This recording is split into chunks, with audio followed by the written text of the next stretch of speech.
नमस्कार दोस्तों भारत में एक ऐसा समय हुआ करता था जब आपको अपना चेक क्लियर करवाना हो तो एक एक हफ्ता मिनिमम, मैं बात कर रहा हूँ, एक हफ्ता दो हफ्ता का समय लग जाता था क्योंकि काफ़ी लंबा प्रोसेस होता था। फिजिकली चेक को एक जगह से दूसरी जगह ले जाना होता था। लेकिन धीरे धीरे करके टेक्नोलॉजी आई, इम्प्रूवमेंट हुआ और मैं बता दूं आपको, आज के डेट में आरबीआई ने एक बहुत बड़ा निर्णय लिया है क्योंकि अभी भी तक अगर आप देखोगे तो चेक को क्लियर कराने में कम से कम T+1 डे तो लग ही जाते हैं, मतलब 1-2 दिन तो लगते ही लगते हैं। अब क्या है कि कुछ ही घंटों के अंदर अंदर अब आपका चेक क्लियर हो जाएगा और एक बहुत बड़ा स्टेप है। ये आप देख सकते हो खबर, how RBI new cheque system from October 4 will put money in your account on same day. इसको हम थोड़ा डिटेल में समझेंगे और प्रोसेस को समझने की कोशिश करेंगे कि क्या नए नियम में बदलाव किया जा रहा है। यहाँ पर 2 फेजेस में इसको इंप्लीमेंट किया जाएगा। एक तो ऑलरेडी इंप्लीमेंट हो चुका है और दूसरा आपका जो है 2-3 महीने के बाद से इंप्लीमेंट हो जाएगा। चलिए शुरुआत करते हैं, लेकिन उससे पहले आप सबको बता दूं, आप में से जो भी लोग यूपीएससी की तैयारी करते हैं और एक ऐसा बैच चाहते हैं जिसके अंदर कंप्लीट प्रिपरेशन आपको कराई जाए, प्रीलिम्स, मेंस, इंटरव्यू, 18 बुक्स का पूरा सेट आपके घर भेजा जाए, तो ये जो बैच है दोस्तों 2027 का या फिर 2028 कोई भी आप लेना चाहो, by using this code Ankit live maximum discount के साथ आप ले पाएंगे। लिंक कमेंट सेक्शन में दिया हुआ है। कोई प्रॉब्लम है, दिक्कत है, ये फोन नंबर है, आप इस पर कॉल करिए, मेरी टीम आपको अच्छे से गाइड करेगी। चलिए शुरुआत करते हैं। सबसे पहले देखते हैं कि हुआ क्या है। रिजर्व बैंक ऑफ इंडिया ने जो चेक क्लियरिंग प्रोसेस है उसको और ज्यादा फास्ट किया है, ट्रांसपेरेंट किया और कस्टमर फ्रेंडली बनाया है। ये जो नया सिस्टम है इसका नाम आप देख सकते हो, continuous clearing and settlement on realisation. ये नया सिस्टम लाया जा रहा है। अब इससे होगा क्या कि आपका जो पैसा है, मतलब मान लीजिए आपको किसी ने चेक दिया 50,000 का, 1 लाख का, 2 लाख का, जितना का भी चेक दिया, तो जब वो चेक, अब मान लो चेक तो हो सकता है किसी भी बैंक का, सामने वाला आपको आईसीआईसीआई बैंक का चेक दे रहा हो, एचडीएफसी बैंक का दे रहा हो, लेकिन आपका खाता है एसबीआई के अंदर, तो क्या करोगे आप, ये जो चेक मिला है आपको दूसरे बैंक का, वो चेक जो है अपने बैंक में जाकर डिपॉजिट करोगे। तो ये जो बैंक है वो आपका फिर जो चेक है वो क्लियरिंग हाउस को भेजता है, फिर यहाँ से अप्रूवल आता है कि हाँ उस पर्सन के बैंक अकाउंट में पैसा है, तब जाकर आपके अकाउंट में जो है पैसा क्रेडिट होता है। तो इसमें आप समझिए लगभग जो 1-2 दिन लगते थे, अब कुछ ही घंटों के अंदर अंदर ये पॉसिबल हो पाएगा। तो जैसा मैं आपको बता रहा था ना कि अभी तक जो सिस्टम चलता रहा था वो कैसे था, बेसिकली चेक कलेक्ट किया जाता था और क्लियरिंग हाउस को भेजा जाता था बैचेज में। ये इंपॉर्टेंट है कि दिन में जो है, अब मान लीजिए चेक तो लगातार आते रहते हैं बैंक के पास। आजकल सुविधा ये भी है कि एटीएम में जाकर एक बॉक्स बना होता है, वहां पर आप अपना चेक डाल देते हो तो वहां से चेक कलेक्ट किया जाता है, या फिर बैंक में जाकर जब आप चेक डिपॉजिट करते हैं तो क्या है कि पूरे दिन भर में एक ही साथ चेक को क्लियरिंग हाउस में भेजा जाता है। तो एक बैच में भेजा जाता है, ऐसा नहीं है। नॉर्मली अगर आप अपने अकाउंट में पैसा डिपॉजिट करना चाहो किसी के अकाउंट में, तो आप डायरेक्टली बैंक जाते हो, वहां पर डिपॉजिट करते हो, तुरंत पैसा चला जाता है। लेकिन चेक के केस में ऐसा नहीं होता, वो बैचेस में जाते हैं, यूजुअली एक बार या फिर दिन में 2 बार जो है बैच में भेजा जाता है। फिर जो ड्रॉई बैंक है, मतलब जिस पर्सन ने आपको जिस बैंक का चेक दिया है उससे वेरीफाई करना होता है, उसका रिस्पॉन्स आता है कि हाँ जिस बैंक का चेक मिला है क्या उसके खाते में वो पैसा है कि नहीं। आपको 50,000 का चेक तो मिल गया लेकिन उस पर्सन के खाते में पैसा ही नहीं है तो वो अप्रूव ही नहीं होगा। तो ये जो सेटलमेंट और क्रेडिट है ना बेनिफिशियरी के अकाउंट में, वो T+1 डे वर्किंग डे, मतलब जिस दिन ट्रांजैक्शन हुआ +1 डे। तो कई बार तो वीकेंड्स, हॉलीडेज, इन सब में और ज़्यादा टाइम लग जाता था और कस्टमर्स को पता भी नहीं होता था। कस्टमर 2 दिन से सोच रहा है कि हाँ पैसा उसके अकाउंट में आएगा, नहीं आया, चलो वो सोचेगा कि अरे 1 दिन और वेट कर लेते हैं, आएगा। तो इसमें बहुत सारे कन्फ्यूजन्स वगैरह होते थे। अब क्वेश्चन ये है कि ये 4 अक्टूबर से क्या नया नियम लागू हुआ है। सबसे पहला देखिए, ये है सिंगल कॉन्टिन्यूअस प्रेजेंटेशन विंडो। मतलब जो चेक अगर आप डिपॉजिट करोगे, ये पहले फेज की मैं बात कर रहा हूं, फर्स्ट फेज में ये टाइम रखा गया है कि 10 बजे से 4 बजे के बीच में जब आप किसी भी का भी चेक जो आपको मिला है, वो चेक जब आप डिपॉजिट करते हो 10 बजे से 4 बजे के बीच में, तो वो चेक आपका उसी समय, जो मैंने आपको बताया ना जब आप पैसा जमा करने जाते हो तो उसी समय होता है, तो उसी समय आपका जो चेक है वो स्कैन किया जाएगा और क्लियरिंग हाउस को प्रेजेंट किया जाएगा रियल टाइम बेसिस पर कॉन्टिन्यूअसली। ये बैचेस में अब काम नहीं चलेगा। पहले अभी तक जो बैचेस में चलता था कि दिन भर का सारा चेक एक ही साथ लाकर एक साथ निपटा दो, ऐसे नहीं। उसी समय आपका जो चेक है क्लियरिंग हाउस को भेजा जाएगा और फिर यहां पर क्या होगा कि जो पेयर्स बैंक है, मतलब जो ड्रॉई बैंक है, उनको कंफर्मेशन भेजना होगा कि जैसे मान लो फॉर एग्जांपल के तौर पर अगर मैं आपसे कह रहा हूं कि आईसीआईसीआई बैंक है, ठीक है, उसका चेक आपके पास है, किसी पर्सन ने आईसीआईसीआई का चेक आपको दिया 50,000 का, ठीक है, आपका अकाउंट है एसबीआई के अंदर, ठीक है, आपने अपना चेक जमा कर दिया एसबीआई के पास, तो एसबीआई क्या करेगी, क्लियरिंग हाउस को भेजेगी और प्रेजेंट करेगी आईसीआईसीआई बैंक के पास। आईसीआईसीआई बैंक चेक करेगा कि उस पर्सन के खाते में वो 50,000 है कि नहीं, तो वो कंफर्म करेगा। तो ये बेसिकली अभी नियम लाया गया है कि शाम 7 बजे के अंदर अंदर, शाम 7 बजे तक आईसीआईसीआई बैंक को अप्रूव करना होगा कि हाँ ये चेक सही है या गलत है, उसके पर्सन के खाते में पैसा है नहीं है, तो वो आज शाम को ही 7 बजे तक जो है उसको अप्रूव करना पड़ेगा। और मान लो अगर आईसीआईसीआई बैंक 7 बजे तक रिस्पॉन्स नहीं देता है, कुछ बोलता ही नहीं है, तो एसबीआई मान लेगी ये चीज कि हाँ 50,000 रुपए वो अकाउंट में है आईसीआईसीआई बैंक के, और इसी की वजह से एसबीआई क्या करेगी, अपने कस्टमर के खाते में 50,000 रुपए डिपॉजिट कर देगी। आई होप कि ये मैंने आपको बहुत ही सिंपल टर्म में बता दिया, कुछ मिस हुआ है तो एक बार फिर से आप रिपीट में ये सुन लेना, आपको समझ में आ जाएगा।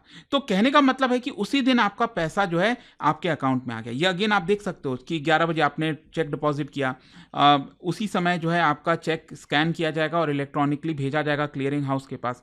7 बजे तक जो ड्रॉई बैंक है उसको कंफर्म करना होगा, अगर वो कंफर्म नहीं किया तो भी वो सेटलमेंट माना जाएगा। हाँ, आईसीआईसीआई बैंक कह दे कि हाँ उसके खाते में 50,000 नहीं है, तब तो वो डिसऑनर हो जाएगा, चेक क्लियर ही नहीं होगा, लेकिन एटलीस्ट आपको उसी दिन पता तो चल जाएगा ना। लेकिन इसको और भी फास्ट बनाया जाएगा 3 जनवरी से। ध्यान से समझिएगा, ये मैंने आपको बताया ये अभी से ऑलरेडी इंप्लीमेंट हो गया है, लेकिन 3 जनवरी 2026 से जो है क्या करना पड़ेगा, 3 घंटे के अंदर अंदर यहां पर जो ड्रॉई बैंक है उसको रिस्पॉन्स देना पड़ेगा।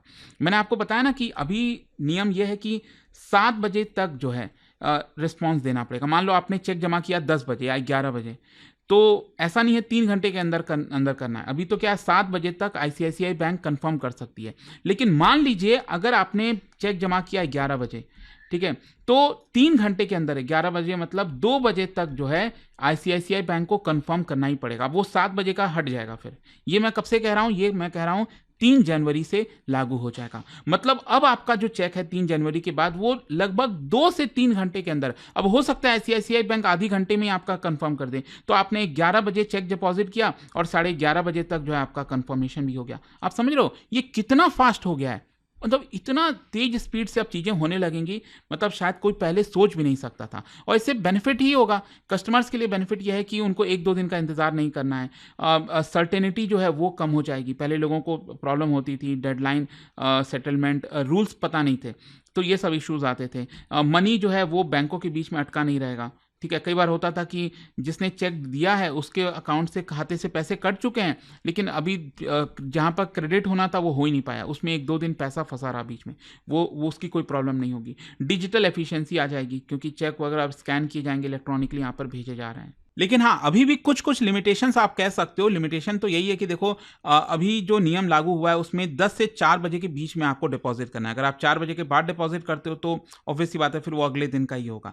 एंड जो चेक यहाँ पर क्या है, वीकेंड्स और हॉलीडेज, इन सब की वजह से और अगेन टाइमिंग बिगड़ सकती है, इनिशियल इंप्लीमेंटेशन में थोड़ा सा इशूज आ सकता है, तो वो सारी चीज़ें यहाँ पर देखनी होगी। लेकिन मैं आपको थोड़ा सा हिस्ट्री की तरफ ले जाना चाहता हूँ, इतिहास की तरफ ले जाना चाहता हूँ कि इंडिपेंडेंस के बाद से भारत में किस तरह से ये सिस्टम चलता आया है। देखो 1950 से 1980s के बीच में आप देखोगे तो ऑब्वियसली बात है सब कुछ आरबीआई के द्वारा ही देखा जाता था। ये सिस्टम जो है बेसिकली पेपर बेस्ड था और मैनुअल था। मैंने आप बताया ना आपको कि जो चेक आप डिपॉजिट करते हो अपने बैंक में, आज के डेट में तो क्या इलेक्ट्रॉनिक फॉर्म में वो चेक प्रेजेंट किया जाता है, वो चेक फिजिकली एक जगह से दूसरी जगह नहीं जाता है। लेकिन पहले क्या होता था कि यहाँ पर फिजिकल जो चेक है वो मेजर सिटीज में जो है क्लियरिंग हाउस होते थे, वो एक जगह से दूसरे जगह जो है उसको ले जाना होता था, और क्लियरिंग हाउस जो है वो एक पर्टिकुलर टाइम टेबल फॉलो करते थे, मॉर्निंग में, इवनिंग सेशन में। तो अगेन इसकी वजह से इश्यूज रहते थे। जो जैसे जैसे धीरे धीरे बैंक एक्सपैंड होता गया, बैंकिंग एक्सपैंड होता गया, चेक की संख्या भी बढ़ती गई, तो अब जरूरी हुआ कि नहीं अब हमें और थोड़ा सा एफिशिएंसी लानी है। तो फाइनली 1980s में क्या है, MICR टेक्नोलॉजी आता है, मैग्नेटिक इंक कैरेक्टर रिकॉग्निशन। इससे फायदा ये हुआ, अभी इनिशियली ये मुंबई, चेन्नई, दिल्ली जैसे शहरों में आया। इससे फायदा ये हुआ कि चेक के जो इंपॉर्टेंट डिटेल्स हैं वो आपका मशीन रीड कर लेता था, जैसे bank code, branch branch code, account number. तो सोचिए ना, मशीन रीड कर रहा है मतलब कोई प्रॉब्लम नहीं आएगी, यहाँ पर मिस्टेक नहीं होगा। मैनुअली जब आप नोट करते हो बैंक कोड, ब्रांच कोड, तो इश्यूज आते थे। तो इसकी वजह से ह्यूमन एरर कम हो जाता था और चेक को सॉर्टिंग करने में और आसानी होती थी। फिजिकल मूवमेंट ऑफ पेपर वो उस समय भी था, एक जगह से चेक जो है दूसरी जगह जाता था, लेकिन मशीन के थ्रू जो है चेक को रीड करना थोड़ा सा आसान हो गया। फिर आया 1990s में इलेक्ट्रॉनिक क्लियरिंग सर्विसेज। यहाँ पर क्या है कि जो बल्क ट्रांजैक्शंस होते थे उनको फायदा हुआ, जैसे डिविडेंड पे करना है, इंटरेस्ट है, सैलरी पे करनी है, तो वो सब आपका थोड़ा सा और फास्ट बनाने के लिए, क्योंकि चूंकि एक कंपनी में 1000 एम्प्लॉयज हैं, आप 1000 चेक के हिसाब से तो बहुत टाइम लग जाएगा। तो ईसीएस बेसिकली यहाँ पर ये पहला स्टेप आप कह सकते हो इलेक्ट्रॉनिक पेमेंट प्रोसेसिंग लाने की कोशिश की गई। लेकिन अभी भी MICR क्लियरिंग साइकिल चलता था जिसमें T+3 डेज लग जाते थे। तो क्या है ना कि 1980s के पहले तो एक हफ्ता से ऊपर लग जाता था कम से कम, लेकिन यहाँ पर जो MICR टेक्नोलॉजी आया इसकी वजह से T+2 T+3 डेज लगने लगे, मतलब 3-4 दिन 5 दिन ऐसे लगने लग गया, तब आपका चेक क्लियर होता था। फिर फाइनली 2008 में एक बहुत ही रिवोल्यूशनरी स्टेप लाया गया RBI के द्वारा, और वो आप सब जानते हैं, CTS, चेक ट्रंकेशन सिस्टम। अगर आप देखोगे ना आज भी चेक के लेफ्ट हैंड साइड में यहाँ पर आपको ये फॉर्मेट में देखने को मिलेगा, CTS जो है वो लिखा रहता है। तो चेक ट्रंकेशन सिस्टम का मतलब ये हुआ कि अब चेक को फिजिकली, मतलब ये चेक को एक जगह से दूसरी जगह ले जाने की जरूरत नहीं है। वो चेक जो इलेक्ट्रॉनिक इमेज है चेक का, वो आपका प्रेजेंट किया जाता है ड्रॉई बैंक। जैसे मैंने SBI और ICICI का बताया, पहले क्या था कि SBI से वो चेक जो है वो ICICI की तरफ जाता था, वहां से अप्रूव होता था, तब चीजें होती थी। अभी क्या SBI उसको इलेक्ट्रॉनिक फॉर्म में जो है चेक भेज देती है, जिससे ICICI को पता चल जाता है। ठीक है, तो बेनिफिट्स ये हुआ कि अब T+3 डेज के बजाय T+1 डे में ही जो है, लेकिन स्टिल 2 दिन तो लगते ही थे। यहाँ पर फ्रॉड भी कम हो गया, कॉस्ट भी कम हो गया। एंड 2013-14 के बाद जितने भी बैंक्स हैं, मुझे भी याद है अभी भी कि मेरे पास पुराना चेक एक पड़ा हुआ था, जो CTS वाला है वो नहीं था, तो बैंक ने मुझे इन्फॉर्म किया कि सर वो अब यूज़ में नहीं आएगा, अब आप ये वाला चेक ले लीजिए, अदरवाइज चेक क्लियर नहीं होंगे। तो ये वाला चीज़ याद है किया गया था। कौन सा बैंक था उस समय मेरे पास? Vijaya bank, right. तो वो हुआ था उस समय। तो ये चीज़ अब क्या है कि अब काफ़ी फायदा होगा, मैंने आपको बताया 2-3 घंटे में हो जाएगा। तो इसका ओवरऑल इम्पैक्ट यही है कि जो ग्लोबल स्टैंडर्ड प्रैक्टिस है वो भारत अपना रहा है। जो कैश और डिलेड इंस्ट्रूमेंट पर हमारी निर्भरता थी वो कम हो जाएगी। कॉन्फिडेंस बिल्ड होगा लोगों का चेक के ऊपर, लोग और ज़्यादा चेक को एक्सेप्ट करने लगेंगे, और चेक सेटलमेंट जो है it is almost closer to digital real time payment. देखो रियल टाइम तो नहीं हो सकता है चेक के केस में, ऑब्वियस सी बात है, चेक आप डिपॉजिट करते हो तब आता है, तो लेकिन स्टिल काफ़ी क्लोज अप लाने की उससे कोशिश की जा रही है। ये पूरा वीडियो था दोस्तों, आई होप कि आपको अच्छे से डिटेल में समझ में आ गया होगा। और जाने से पहले एक बहुत ही इंटरेस्टिंग क्वेश्चन, यहाँ पर भारत में जो डेवलपमेंट एंड फाइनेंशियल इंस्टीट्यूशंस हैं उसको आपको मैच करना है, NABARD, SIDBI, NHB। इसका राइट आंसर आप सब जानते हैं, मेरे इंस्टाग्राम पर तो मिलेगा ही, वहाँ पर अगर आप नहीं हो कोई बात नहीं, टेलीग्राम से ले सकते हैं इसका सही उत्तर। और दोस्तों जैसा मैंने आपको बताया, अगर आप UPSC की तैयारी कर रहे हैं, कोई भी बैच चाहते हैं, just have to use this code Ankit live, link comment section में दिया हुआ है मैक्सिमम डिस्काउंट के लिए। फोन नंबर है यहाँ पर, कॉल करिए, मेरी टीम आपको अच्छे से गाइड करेगी। स्टडी IQ IAS, आपका सिलेक्शन हमारा मिशन।